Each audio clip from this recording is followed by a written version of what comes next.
सूर एक पंजाबी की गजल है, उसका बड़ा बतौर मुतालबे हो रहे हैं। अच्छा। वो पढ़ते हुए मुझे खुद घबराहट इसलिए होती है कि बहुत बड़ी दफा पढ़ी है और लोग उसको बड़ा समझते हैं कि वो मजाहिया नज़म है, गजल है। वो मजाहिया नहीं है, बड़ी संजीदा दर्दनाक है। दर्दनाक है। अच्छा, ये मैं रोशनी में आंखें खोल ही नहीं सकता, तो ये काली ऐनक लगाता हूँ तो लोग समझते हैं कि ये पता नहीं, ये अपने ऊपर इस तरह लिखा हुआ है। अपने ऊपर ही है, हर चीज अपने ऊपर लिखता है इंसान।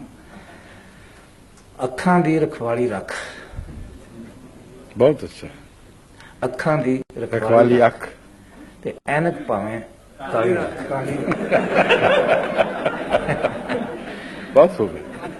अब ये वाकई हंसने वाली बात नहीं है। नहीं, मैं समझ गया नहीं, लेकिन हंसते हुए समझ रहे हैं।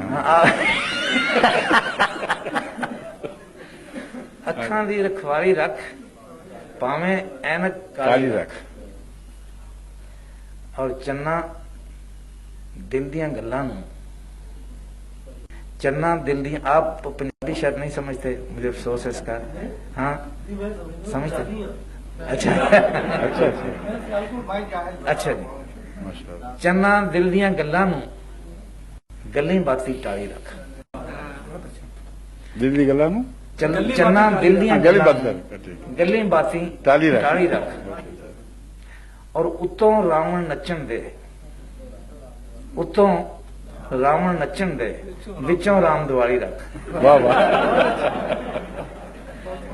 बहुत खूब। और गुस्सा गिला काम क्रोध, गुस्सा गिला काम क्रोध, क्रोध, इन्ने सप न पाली रख। वाह वाह, बहुत खूब, बहुत उम्दा। और इक्को यार न यारी ला, इक्को यार न यारी ला, ते दुश्मन 35-40 रख। खूब है। और मुस्तर मंजिल आपुजी, आप जी, जोड़ी खोल पंजाली रख। वाह वाह, बहुत बहुत खूब। जोड़ी को बजा रहे, वाह खूब है, क्या बात।